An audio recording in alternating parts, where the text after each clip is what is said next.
Kronologi kejadian, pada tanggal 6 Mei 2019 sekitar pukul 6.25 WITA, kapal Prince Soya tiba di Pelabuhan Nusantara Parepare. Kapal tersebut berangkat dari Pelabuhan Samarinda, Kalimantan Timur, sekitar pukul 7 WITA. Prince Soya bergerak ke Pelabuhan Capa Ujung, Parepare, karena kapal lainnya akan segera sandar di Pelabuhan Nusantara untuk melakukan pembongkaran penumpang dan barang. Di Pelabuhan Capa Ujung, Prince Soya akan menunggu giliran pemuatan penumpang pada hari berikutnya di Pelabuhan Nusantara. Pada tanggal 7 Mei 2019, sekitar pukul 8.40 WITA, Pandu naik ke Prince Soya. Di anjungan Prince Soya terdapat Pandu, nahkoda, jurumudi, kepala kamar mesin, dan seorang kadek.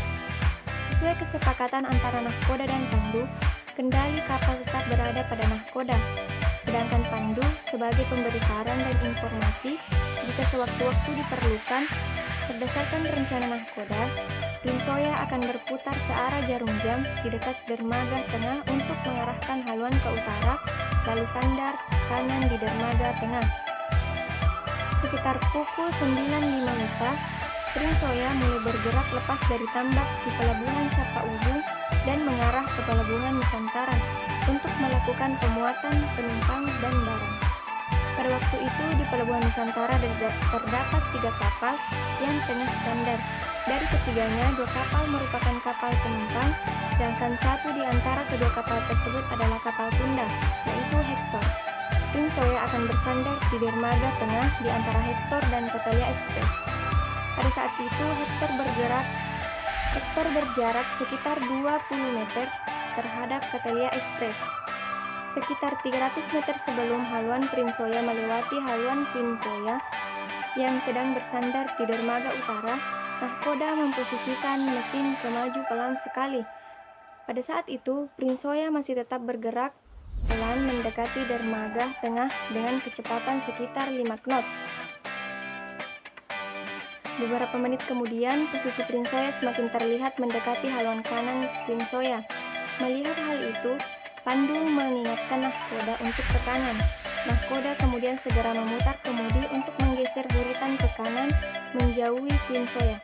Nahkoda memerintahkan awak kapal untuk menggerakkan propeller sesaat untuk memberikan dorongan berbelok secara singkat. Prince Soya berhasil menggeser buritan ke kanan, sehingga resiko buritan menubruk Prince Soya dan Hector dapat dihindari. Namun demikian, haluan Prince Soya semakin mendekat buritan Catalia Express. Nahkoda tidak sempat mengubah arah haluan Prince Soya. Beberapa detik kemudian, haluan Prince Soya menubruk buritan Catalia Express. Pada kecelakaan tubrukan ini tidak terdapat korban jiwa. Setelah tubrukan, kerusakan yang terjadi pada kedua kapal telah dilakukan survei oleh kelas kapal dan kedua kapal dinyatakan dapat melanjutkan pelayaran hingga beberapa bulan kemudian. Setelah tubrukan sekitar pukul 9.25 WITA, Prince Soya mulai proses penyandaran dengan lambung kanan di dermaga tengah. Pada pukul 9.40 WITA, Prince Soya selesai proses penyandaran. Rekomendasi dari hasil analisis dari kesimpulan di atas, KNKT merekomendasikan hal-hal berikut untuk mencegah terjadinya kejadian yang serupa di masa mendatang.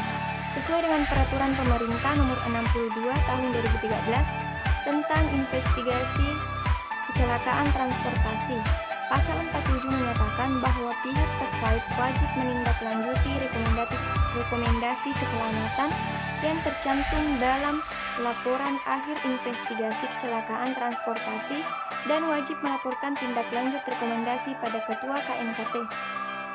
Yang pertama, Kantor Kesyah dan Otoritas Pelabuhan Kelas 3 Parepare.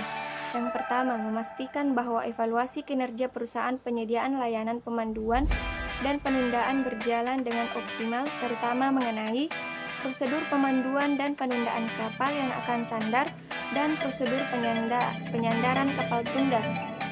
Yang kedua, PT Pelindo 4 Persero Cabang Parepare memastikan bahwa pandu yang bertugas selalu melakukan pre-departure briefing bersama awak kapal sebelum kapal bergerak dan memastikan dermaga Pelabuhan Nusantara hanya disandari kapal yang dilayani. Yang ketiga, PT Bunga Teratai memastikan awak kapal untuk menggunakan layanan kapal tunda ketika kondisi arus dan angin serta ternyata cuaca tidak memungkinkan kapal sandar dengan tenaga sendiri, dan memastikan awak kapal meminta pendapat pandu ketika menjalani suatu pekerjaan yang belum pernah dilakukan. Dari simpulan tersebut, sampai dengan diterbitkannya laporan akhir investigasi kecelakaan ini, KNKT tidak mendapatkan masukan atau tanggapan terhadap rekomendasi yang dimaksud.